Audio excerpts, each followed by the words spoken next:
ಇತಿಹಾಸದ ಪುಟಗಳನ್ನ ತಿರುವಿ ಹಾಕಿದ್ರೆ ಕೆಲವು ಪದಗಳು ಸಿಗುತ್ತೆ. ಅವು ಬರೀ ಶಬ್ದಗಳಾಗಿ ಉಳಿಯಲ್ಲ, ಬದಲಿಗೆ ಇಡೀ ನಾಗರಿಕತೆಗಳನ್ನೇ ರೂಪಿಸ್ಬಿಡುತ್ತೆ. ಇವತ್ತು ನಾವು ಅಂತಹದ್ದೇ ಒಂದು ಪ್ರಾರ್ಥನೆಯ ಕಥೆಯನ್ನ, ಅದರ ಆಳವಾದ ಬೇರುಗಳನ್ನ ಮತ್ತು ಅದು ಇಂದಿಗೂ ಹೇಗೆ ಜೀವಂತವಾಗಿದೆ ಅನ್ನೋದನ್ನ ನೋಡೋಣ. ಕೇಳು, ಓ ಇಸ್ರೇಲ್, ನಮ್ಮ ದೇವರಾದ ಕರ್ತನು ಒಬ್ಬನೇ ಕರ್ತನು. ನೋಡೋಕೆ ಇದು ಒಂದೇ ವಾಕ್ಯದ ಹಾಗೆ ಕಾಣಿಸ್ಬೋದು, ಆದ್ರೆ ಈ ಪುರಾತನ ಮಾತುಗಳು ಸಾವಿರಾರು ವರ್ಷಗಳಿಂದ ಪ್ರತಿಧ್ವನಿಸುತ್ತಾ ಒಂದು ಜನಾಂಗವನ್ನು ಅವರ ದೇವರ ಜೊತೆ ಗಟ್ಟಿಯಾಗಿ ಬೆಸೆದಿವೆ. ಇದು ಕೇವಲ ಒಂದು ವಾಕ್ಯ ಅಲ್ಲ, ಒಂದು ಇಡೀ ನಂಬಿಕೆಯ ಅಡಿಪಾಯ. ಕ್ಷಮ, ಇದೊಂದು ಕೇವಲ ಪ್ರಾರ್ಥನೆಗಿಂತ ತುಂಬಾನೇ ಹೆಚ್ಚು. ಅದೊಂದು ಗುರುತು, ಒಂದು ರೀತಿಯ ಘೋಷಣೆ. ಇತಿಹಾಸದ ಒಂದು ಬಹಳ ಮುಖ್ಯವಾದ ಘಟ್ಟದಲ್ಲಿ ಹುಟ್ಟಿದ ಈ ಮಾತುಗಳು ಜಗತ್ತಿನ ಮೇಲೆ ಅದೆಷ್ಟು ಆಳವಾದ ಪ್ರಭಾವ ಬೀರಿವೆಂದ್ರೆ ಊಹಿಸಲು ಕಷ್ಟ. ಸರಿ, ಇದರ ಕಥೆ ಎಲ್ಲಿಂದ ಶುರುವಾಯಿತು ಅಂತ ನೋಡೋಣ ಬನ್ನಿ. ಓಕೆ, ಈಗ ನಾವು ಆ ದೃಶ್ಯದೊಳಗೆ ಹೋಗೋಣ. ಈ ಪದಗಳು ಮೊಟ್ಟಮೊದಲ ಬಾರಿಗೆ ಎಲ್ಲಿ, ಯಾರ ಬಾಯಲ್ಲಿ ಮತ್ತು ಹೇಗೆ ಹೇಳಲ್ಪಟ್ಟವು ಅಂತ ನೋಡಕ್ಕೆ ನಾವು ಸಾವಿರಾರು ವರ್ಷಗಳ ಹಿಂದೆ ಪ್ರಯಾಣಿಸ್ಬೇಕಾಗತ್ತೆ, ನೇರವಾಗಿ ಮೋವಾಬಿನ ಬಯಲಿಗೆ. ಆ ಜಾಗವನ್ನೊಮ್ಮೆ ಕಲ್ಪಿಸಿಕೊಳ್ಳಿ. ಮೋವಾಬಿನ ಬಯಲು ಪ್ರದೇಶ, ಸುಡು ಬಿಸಿಲಿಗೆ ಒಣಗಿಹೋದ ಮರುಭೂಮಿ. ಇಸ್ರೇಲಿಯರು ವಾಗ್ದತ್ತ ದೇಶಕ್ಕೆ ಕಾಲಿಡುವ ಮುಂಚೆ ತಂಗಿದ್ದ ಕೊನೆಯ ಜಾಗ ಅದು. ಅದು ಸಾಮಾನ್ಯ ಪ್ರಯಾಣವಾಗಿರಲಿಲ್ಲ.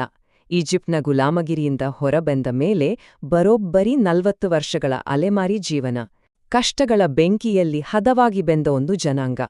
ಅವರ ಸುದೀರ್ಘ ಪಯಣ ಈಗ ಕೊನೆಗೊಳ್ಳುವ ಹಂತದಲ್ಲಿತ್ತು. ಇಡೀ ಜನಾಂಗ ಒಂದು ಹೊಸ ನಾಡಿನ ಹೊಸ್ತಿಲಲ್ಲಿ ನಿಂತಿತ್ತು. ಅಂತಹ ಒಂದು ನಿರ್ಣಾಯಕ ಸಮಯದಲ್ಲಿ ಅವರ ನಾಯಕನಿಂದ ಒಂದು ಕೊನೆಯ, ಅತ್ಯಂತ ಪ್ರಮುಖವಾದ ಸಂದೇಶವನ್ನ ಅವರು ಕೇಳ್ತಾ ಇದ್ರು. ಇದು ಅವರ ಮುಂದಿನ ಭವಿಷ್ಯವನ್ನೇ ನಿರ್ಧರಿಸುವ ಕ್ಷಣವಾಗಿತ್ತು. ಆ ದೃಶ್ಯವನ್ನ ಕಣ್ಮುಂದೆ ತಂದುಕೊಳ್ಳಿ. ನಾಯಕ 120 ವರ್ಷದ ಮೋಶೆ. ಅವರ ಮುಂದೆ 6 ಲಕ್ಷಕ್ಕೂ ಹೆಚ್ಚು ಪುರುಷರು, ಜೊತೆಗೆ ಮಹಿಳೆಯರು, ಮಕ್ಕಳು, ಒಂದು ದೊಡ್ಡ ಜನಸಾಗರ. ಗಾಳಿಯಲ್ಲಿ ಎಲ್ಲೆಡೆ ಹೊಗೆಯ ಸುವಾಸನೆ, ಮರುಭೂಮಿಯ ಧೂಳು ಮತ್ತು ಎಲ್ಲರಲ್ಲೂ ಒಂದು ರೀತಿಯ ನಿಶ್ಶಬ್ದ. ಏನಾಗುವುದೋ ಎಂಬ ನಿರೀಕ್ಷೆ. ಅಲ್ಲಿ ಯೋಧ, ಯೆಹೋಶ್ವ, ಗೂಢಚಾರ ಕಾಲೇಬನಂತಹ ಪ್ರಮುಖರೂ ಇದ್ರು. ಮೋಶೆ ಮಾತಾಡೋಕೆ ಶುರು ಮಾಡಿದಾಗ ಎಲ್ಲರೂ ಉಸಿರು ಬಿಗಿಹಿಡಿದು ಕೇಳುತ್ತಿದ್ರು. ಹಾಗಿದ್ರೆ ಆ ಪ್ರಾರ್ಥನೆಯ ತಿರುಳು ಏನಿತ್ತು? ಅದರ ಮುಖ್ಯ ಸಂದೇಶ ಏನು? ಅದು ಅಂದಿನ ಕಾಲಕ್ಕೆ ಎಷ್ಟು ಕ್ರಾಂತಿಕಾರಿಯಾಗಿತ್ತು ಅನ್ನೋದನ್ನ ನೋಡೋಣ. ಆ ಕಾಲದ ಜಗತ್ತನ್ನ ಯೋಚನೆ ಮಾಡಿ. ಎಲ್ಲೆಲ್ಲೂ ಬಹುದೇವೋಪಾಸನೆ, ಅಂದ್ರೆ ಅನೇಕ ದೇವರುಗಳನ್ನ ಪೂಜಿಸೋದು ಸರ್ವೇ ಸಾಮಾನ್ಯವಾಗಿತ್ತು. ಈಜಿಪ್ಟಿನವರು ರಾ, ಒಸಿರಿಸ್ ಅಂತ ಪೂಜಿಸಿದ್ರೆ, ಕಾನಾನ್ಯರು ಬಾಲ್, ಅಶೇರಗಳನ್ನ ಪೂಜಿಸ್ತಿದ್ರು. ಇಂಥ ಸಮಯದಲ್ಲಿ ದೇವರು ಒಬ್ಬನೇ ಅನ್ನೋ ಪರಿಕಲ್ಪನೆ ಒಂದು ದೊಡ್ಡ ಕ್ರಾಂತಿಯೇ ಸರಿ.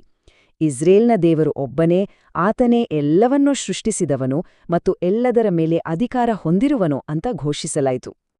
ದೇವರನ್ನ ಪ್ರೀತಿಸಬೇಕು ಅನ್ನೋ ಈ ಆಜ್ಞೆ ಇದೆಯಲ್ಲ, ಇದೊಂದು ಸಂಪೂರ್ಣ ಸಮರ್ಪಣೆಗೆ ಕೊಟ್ಟ ಕರೆ. ಇದನ್ನ 3 ಭಾಗಗಳಾಗಿ ವಿಂಗಡಿಸಲಾಗಿದೆ.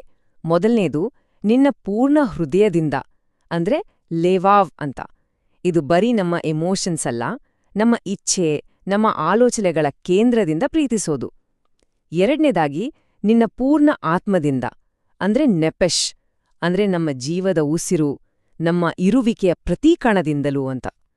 ಕೊನೆಯದಾಗಿ ನಿನ್ನ ಪೂರ್ಣ ಶಕ್ತಿಯಿಂದ, ಅಂದ್ರೆ ಮಿಯಾಡ್, ನಮ್ಮಲ್ಲಿರೋ ಕೊನೆಯ ಶಕ್ತಿ ಬಿಂದುವಿನಿಂದಲೂ ನಮ್ಮ ಸಂಪೂರ್ಣ ಸಾಮರ್ಥ್ಯದಿಂದ ಪ್ರೀತಿಸಬೇಕು ಅನ್ನೋದಿದರ ಅರ್ಥ. ಈ ಪ್ರಾರ್ಥನೆ ಏನಿದ್ರೂ ಅದು ಕೇವಲ ದಿನಕ್ಕೊಂದು ಸಾರಿ ಹೇಳಿ ಮುಗಿಸೋದಿಕ್ಕಿರ್ಲಿಲ್ಲ. ಅದನ್ನ ಪ್ರತಿ ದಿನದ ಬದುಕಿನಲ್ಲಿ ಅಳವಡಿಸಿಕೊಳ್ಳಬೇಕಿತ್ತು.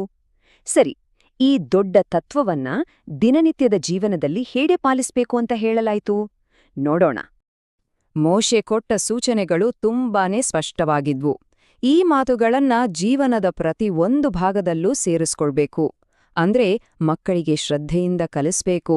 ಮನೆಯಲ್ಲಿ ಕೂತಾಗ, ದಾರಿಯಲ್ಲಿ ಹೋಗುವಾಗ, ಮಲ್ಗುವಾಗ, ಎದ್ದಾಗ ಯಾವಾಗ್ಲೂ ಇದರ ಬಗ್ಗೆ ಮಾತಾಡ್ಬೇಕು. ಅಷ್ಟೇ ಅಲ್ಲ, ಕೈಗಳಿಗೆ ಸಂಕೇತವಾಗಿ ಕಟ್ಕೊಳ್ಬೇಕು, ಹಣೆಯ ಮೇಲೆ ಧರಿಸ್ಬೇಕು ಮತ್ತು ಮನೆಯ ಬಾಗಿಲು ಹಾಗೂ ಗೇಟ್ಗಳ ಮೇಲೆ ಬರೆಯಬೇಕು. ಇದ್ರ ಜೊತೆಗೆ ಒಂದು ಎಚ್ಚರಿಕೆಯೂ ಇತ್ತು. ಮುಂದೆ ಹೋಗುವ ಹೊಸ ದೇಶದಲ್ಲಿ ಸಿಗೋ ಸುಖ, ಸಮೃದ್ಧಿಯಲ್ಲಿ ದಾರಿ ತಪ್ಪಿ ದೇವರನ್ನೇ ಮರೆತುಬಿಡೋ ಅಪಾಯದ ಬಗ್ಗೆ ಮೋಶೆ ಎಚ್ಚರಿಸಿದ.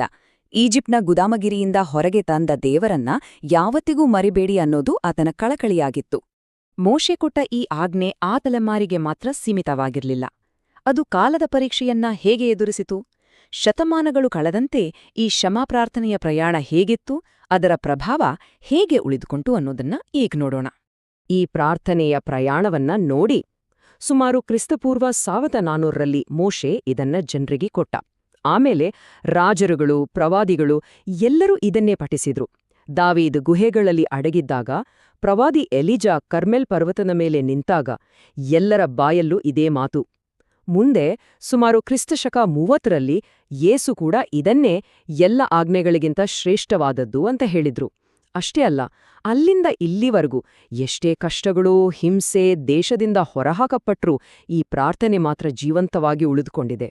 ಇಲ್ಲಿ ಒಂದು ಮುಖ್ಯವಾದ ಪ್ರಶ್ನೆ ಉದ್ಭವಿಸುತ್ತೆ. 3000 ವರ್ಷಗಳಿಗಿಂತಲೂ ಹೆಚ್ಚು ಕಾಲ ಈ ಒಂದು ಸರಳ ಪ್ರಾರ್ಥನೆ ಯಾಕೆ, ಹೇಗೆ ಉಳಿದುಕೊಂಡಿತು?